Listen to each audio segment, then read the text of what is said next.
En este video vamos entonces a estar hablando de las reacciones de la fase 1 en detalle, comenzando con la hidrólisis.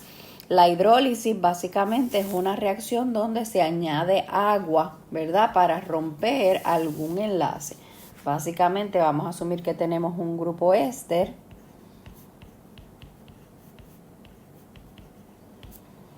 Ese grupo éster se le añade una molécula de agua y este enlace se rompe. Básicamente generándome entonces un ácido carboxílico y un alcohol. Así que aquí se le añade, ¿verdad?, la molécula de agua a esa, al hidrolizar, ¿verdad?, este enlace se añade la molécula de agua y me forma un ácido carboxílico y un alcohol. Fíjense que aquí es bien importante, ¿verdad?, que el enlace que se rompe en esa hidrólisis es el enlace entre el carbono carbonílico y el oxígeno. Por lo tanto, este oxígeno va a formar parte del alcohol y el oxígeno que se enlaza a ese carbonilo para formar el ácido carboxílico proviene de agua. ¿Ok? Como les había mencionado anteriormente, existen diferentes tipos de hidrolasas en donde se encuentran las esterasas que catalizan la hidrólisis de ésteres de ácidos carboxílicos, amidas y tioésteres. Por ejemplo, aquí tenemos un grupo éster en presencia de una esterasa. Me da un ácido carboxílico y un alcohol. ¿Ok? Las peptidasas, por su parte, hidrolizan péptidos en el enlace amida que une los aminoácidos, ¿verdad? Nosotros sabemos que los aminoácidos, los péptidos son cadenas de aminoácidos que tienen enlaces peptídicos. Esos enlaces peptídicos son enlaces amida, ¿verdad?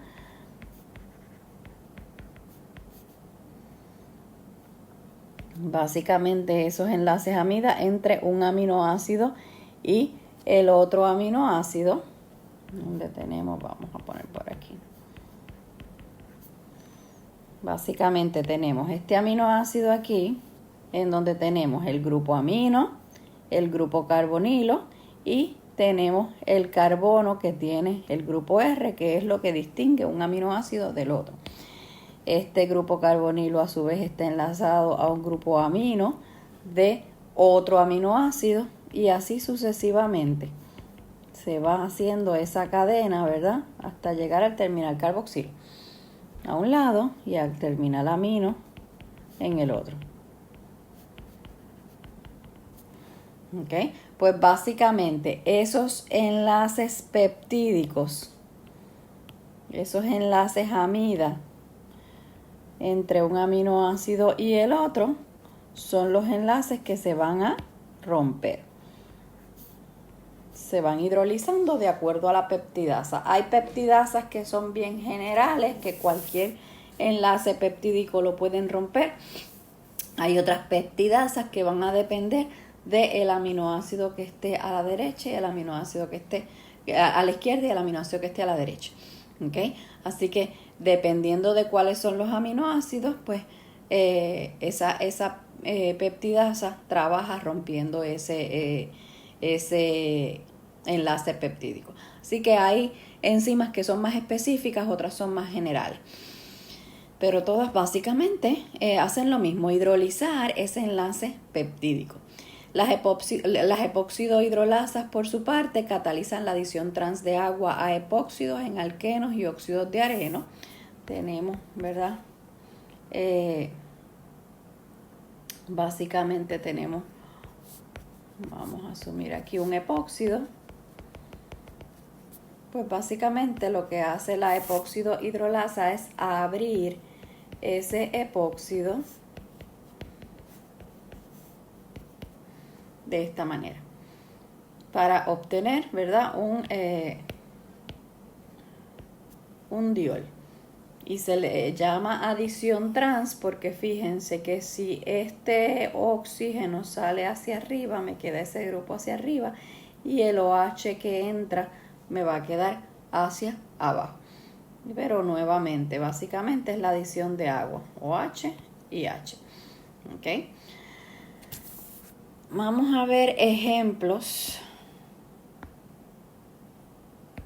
Voy a añadir una paginita por aquí para ver unos ejemplos de diferentes hidrólisis en medicamentos. Por ejemplo, tenemos los anestésicos locales, procaína y lidocaína, ambos se metabolizan mediante la hidrólisis, ¿verdad?, de un enlace. Vamos a comenzar con la procaína. La estructura de la procaína es la siguiente. Ya. Voy a agrandar esto un poquito.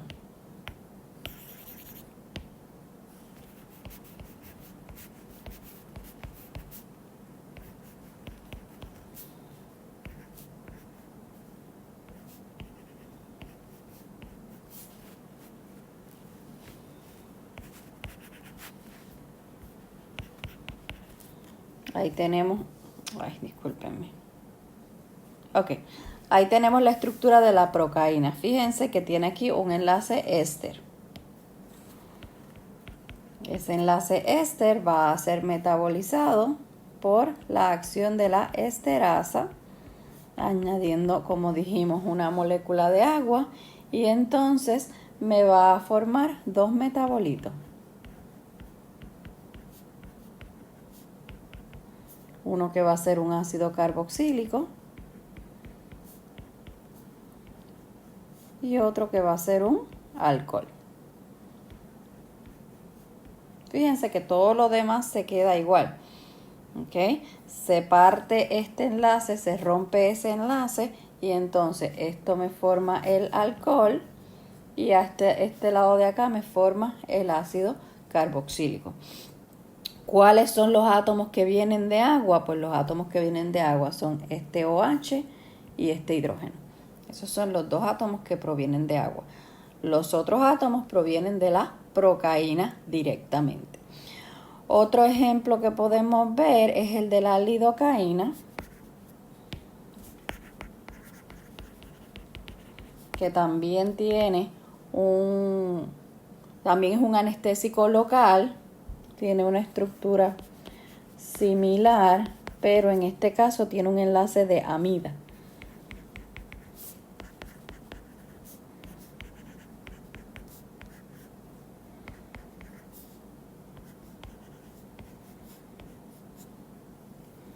Esa es la estructura de la lidocaína. También, además de anestésico local, se utiliza como antiarrítmico y se metaboliza mediante una amidasa. Fíjense que aquí tenemos el grupo amida. Así que en presencia de una amidasa, y como es una hidrólisis, la adición de agua, en todas las hidrólisis se añade agua. Pues básicamente ahí se va a romper ese enlace amida para formar una amina en el lado del nitrógeno y un ácido carboxílico en el lado de el carbonilo.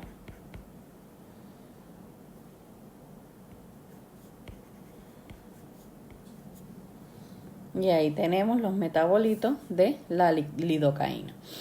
¿Ok? Fíjense que este hidrógeno, este grupo OH y uno de estos hidrógenos vienen de agua. Todo lo demás viene de la lidocaína.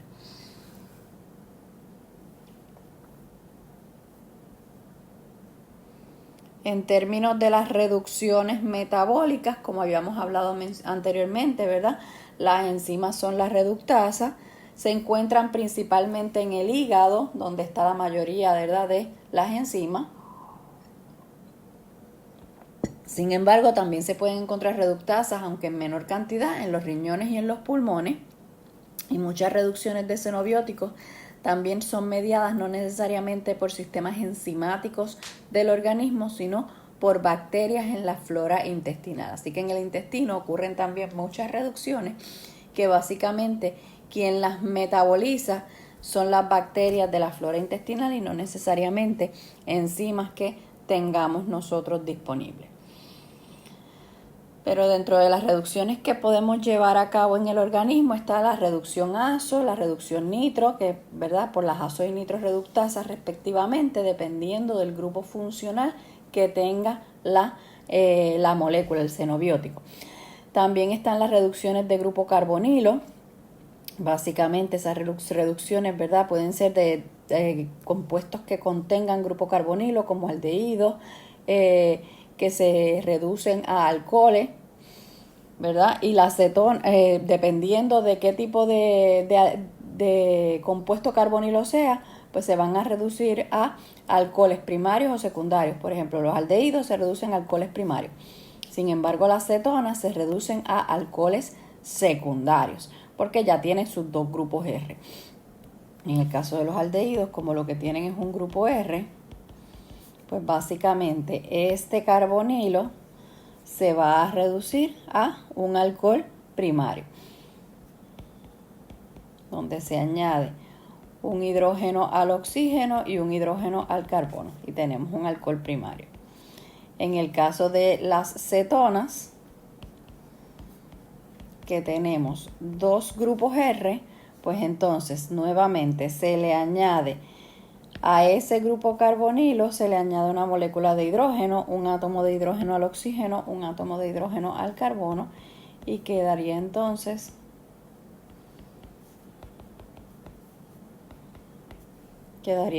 un alcohol secundario, porque ya tiene dos grupos alquilos.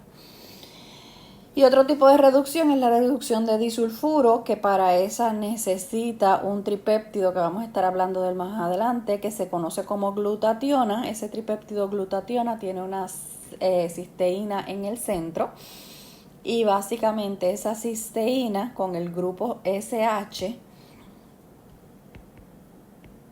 el grupo SH es capaz de oxidarse y reducirse, facilitando entonces el proceso de reducción de un xenobiótico, porque hay que recordar que cada vez que ocurre una reducción, si algo se reduce, tiene que haber alguna otra sustancia que se oxide.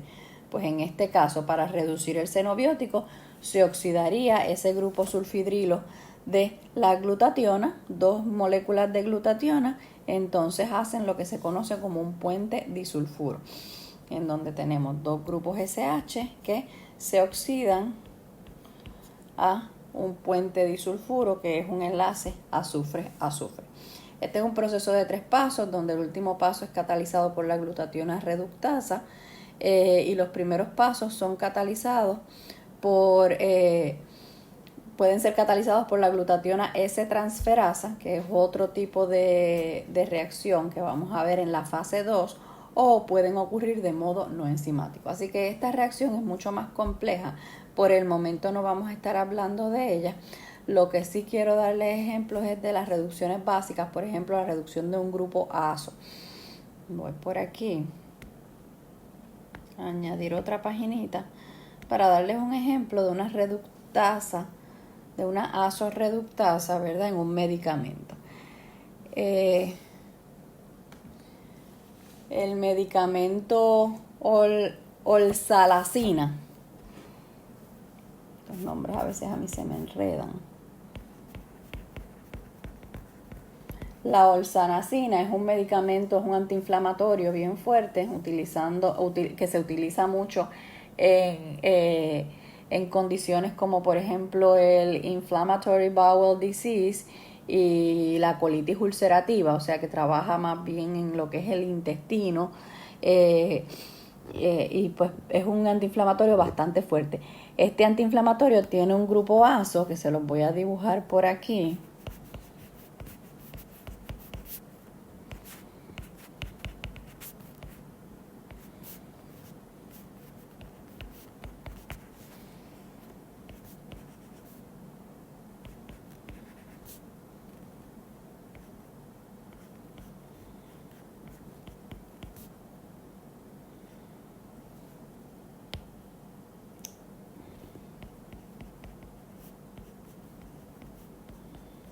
Okay, esa es la molécula de olsalacina.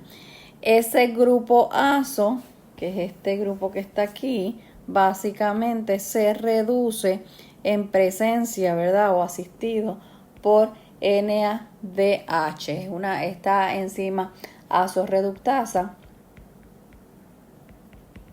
es dependiente de NADH. ¿Qué significa eso? Que necesita NADH para llevar a cabo esa reducción. El NADH son unas flavoproteínas, ¿verdad? Que básicamente es nicotina, adenina, dinucleótido. En este caso está reducido, por eso es que es ese SH. Y vamos a estar hablando mucho de ella más adelante, especialmente cuando hablemos del citocromo, pero pues les voy adelantando, ¿verdad? El NADH, NADPH, FADH2 son básicamente son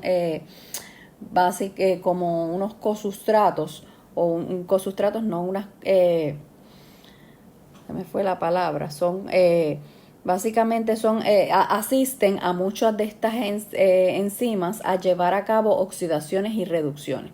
¿Okay? ¿Por qué? Porque tienen la facilidad de ganar y de perder ese protón, ese hidrógeno, de modo tal que se pueden oxidar y reducir con facilidad.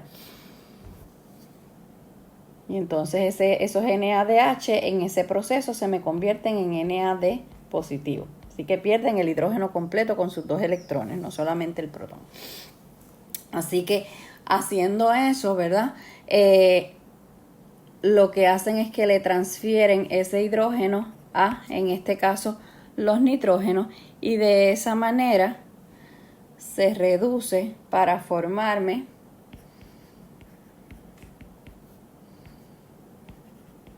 dos moléculas con 2 grupos aminos.